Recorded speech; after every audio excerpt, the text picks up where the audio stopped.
सर्वांना क्रांतिकारी जय भीम, इन्कलाब जिंदाबाद। मित्रांनो, आज तुम्हाला मला सांगायचं आहे की देश स्वतंत्र असून पारतंत्र्यात असल्यागत ह्या घटना चालू आहेत। याचं कारण काय? या सरकारला, या शासनाला वचक नाही आहे। बघा, महागाई वाढत चाललेली आहे, भ्रष्टाचार वाढत चाललेला आहे। त्याच्या विरोधात बोलायला कुणाची हिंमत होत नाही आहे।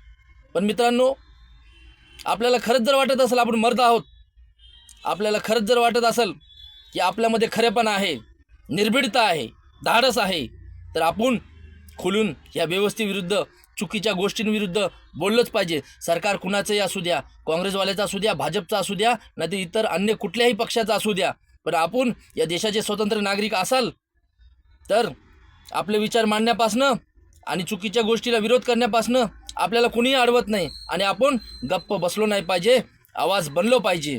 गरिबांचा, ज्यांच्यावर अन्याय होत आहे त्यांचा आवाज बनलो पाहिजे, तर खऱ्या अर्थाने आपण कार्यकर्ता, पदाधिकारी आणि या देशाचे नागरिक आहोत असं मला वाटतं। अन्यथा स्टेटस ठेवून, स्टोऱ्या ठेवून किंवा देशभक्तीचे गाणे स्टेटसला लावून काही बदलणार नाही। खरा बदलाव पाहिजे असेल तर तरुणांनी एकत्र या आणि या देशात चुकीच्या व्यवस्थेविरुद्ध लढा उभा करायला पाहिजे असं मला वाटते।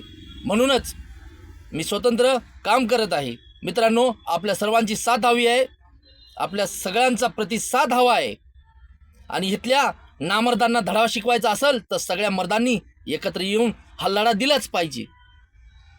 समोरच्याजवळ पैसा आहे, शस्त्र आहे, अस्त्र आहे म्हणून घाबरू नका।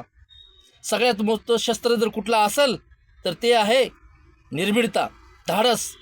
चुकीच्या गोष्टीविरुद्ध बंड करण्याची ताकद ज्याच्यामध्ये आहे तो या कुठल्याच गोष्टीला जुमानणार नाही। म्हणून सांगतो, इन्कलाब जिंदाबाद।